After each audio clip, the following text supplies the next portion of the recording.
एक व्यापारी हुआ करते हैं। एक दिन वहां पर बैठे बैठे वो हिसाब कर रहे थे। इतनी देर में उनके गुरु जो थे वो आए। चिलक धूप थी, बहुत ज्यादा धूप निकली हुई थी। आधे घंटे बाहर खड़े रहे। इतनी देर में एक बार भी उनकी दृष्टि ऊपर नहीं गई। जब दृष्टि ऊपर गई तो उन्होंने देखा रे हमारे गुरु खड़े हुए हैं धूप में। उनको बड़ा मन में कष्ट हुआ। गुरु ने पूछा, बोले क्या कर रहा है?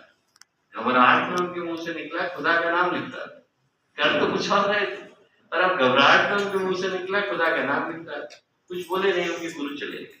अगले दिन फकीर का भेष धर करके आया, पुराना कपड़ा लिया, गुदड़ी जो बोलते हैं, और गुदड़ी को लेकर के बाहर बैठ गए और गुदड़ी को उधेड़ने लगे। पहचान नहीं पाए बुल्ले शाह की कौन है। उन्होंने पूछा, क्या कर रहे हो? 3-4 घंटे गुजर गए। 3-4 घंटे तक एक ही पुराना कपड़ा उधेड़ने में लगे। क्या कर रहे हो? बोले हमारा कुछ खो गया है, वो ढूंढ रहे हैं। क्या खो गया है? बोले हमारा ऊंट खो गया है। तो बोले गुदड़ी में ऊंट मिलता है क्या भला? उनके गुरु बोले, और महल में खुदा मिलता है क्या भला? सुनना था, बाहर निकले, यहाँ आए, गुरु नानक के शिष्य बने, बुल्ले शाह कहलाए। व्यक्ति के जीवन में सौभाग्य झटके की तरह से आता है। जो जीवन में वही क्षण उसको सदा के लिए जगा करके जाता है। जो आज का दिन है दोस्तों, याद दिलाने के लिए आया है कि हमारे जीवन के सौभाग्य को हम लोग अपने हाथ में लेके बैठे हैं। मनुष्य के जीवन की कीमत जीवन से तय होती है। जो मिला उससे ज्यादा मूल्यवान और कुछ है ही नहीं। यदि सांसें चली जाए तो जो कुछ भी सोचा होगा वो किसी मूल्य का नहीं रह जाता। यदि व्यक्ति टीवी चाहता है, देखने के लिए आंखें नहीं होंगी तो करेगा क्या? व्यक्ति म्यूजिक सुनना चाहता है, सुनने के लिए कान नहीं होंगे तो करेगा क्या? हम लोग मोबाइल चाहते हैं, स्क्रॉल करने के लिए उंगलियां नहीं होंगी तो करेंगे क्या? जो मिला उससे ज्यादा मूल्य का कुछ है नहीं। और मैं आपको बताऊं दोस्तों कि वो जो आज का दिन है वो इसी सौभाग्य को, इसी चीज को याद दिलाता है। ये याद दिलाता है कि हमारी खुशियां बड़ी चीजों में नहीं, छोटी चीजों में छुपी हुई। व्यक्ति को यदि जीवन में सच में खुशियां लानी है तो क्या करने की आवश्यकता है?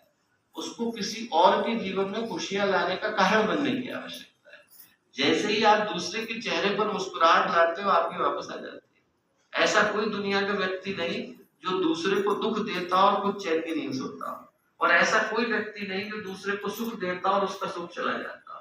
आपने जहां दूसरे को दिया वहां आपके मन का संतोष, आपके मन का शुभ कर्म का भाव, आपके चेहरे की खुशियां ले आता है। गुरुदेव के एक शिष्य हुए, जब संत विनोबा भावे थे तो उस समय में उन्होंने कई सारे डाकुओं से आत्मसमर्पण कराया। उसमें एक गोविंद थे, बड़े कुख्यात डाकू थे, चंबल के डाकू हुआ करते थे। एक दिन क्या हुआ कि 11 साल तक जेल में रहे। 11 साल के बाद जब बाहर छूटे, प्रोबेशन पर आए, अखंड ज्योति उनके हाथ में लग गई। अखंड ज्योति पढ़ते पढ़ते उनको लगा कि मैं गुरुदेव से दीक्षा लेता हूँ। वहां आए, गुरुदेव ने कहा, बेटा तू सजा पूरी कर गया। सजा पूरी करी। शांति कुंज में 3 महीने का परिव्राजक का प्रशिक्षण होता है, परिव्राजक का सत्र किया। करने के बाद गुरुदेव के पास आया कि अब कहाँ जाऊं? तो परिव्राजक बन गया, प्रवृत्ति पे निकलना चाहिए। गुरुदेव ने कहा, उस गांव में जा जहां पर तूने लोगों को सताया था और लोगों को परेशान किया। बोले साहब वहां मत दीजिए, वहां पर मैं नहीं जा पाऊंगा, और कहीं भेज। गुरुदेव बोले, बेटा जब अंगुलीमाल भिक्षु बना तो उसने सबसे पहले उसी जगह पर बुद्ध भगवान ने भेजा जहां पर उसने लोगों की उंगलियां काटी। बोले तो अच्छा आदमी बना, इसका प्रमाण कैसे मिलेगा? गए वो, उनका इतना आतंक था कि लोग फटाफट उनको देख करके अखंड ज्योति के सदस्य बन गए, अनुदान देना शुरू कर दिया। गुरुदेव के पास आए, गुरुदेव इतना अनुदान मिला। गुरुदेव बोले, तेरे को देख करके मिला कि तेरे अंदर के डाकू को देख के मिला? बोले डाकू को देख के मिला हुआ है। बोले हमको भरोसा तो दिला कि तू अच्छा इंसान बना है।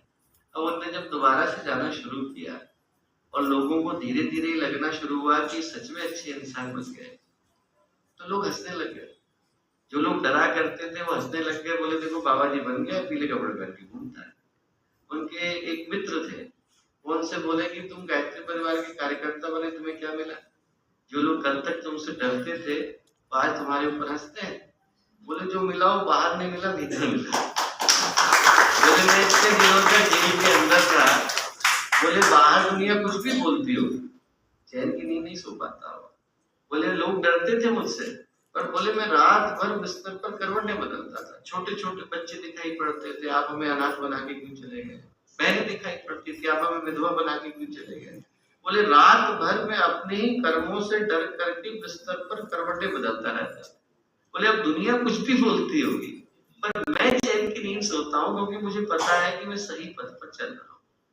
जो आपको गायत्री की शक्ति प्रदान करती है दोस्तों, वो शुभ कर्मों का संतोष प्रदान करती है।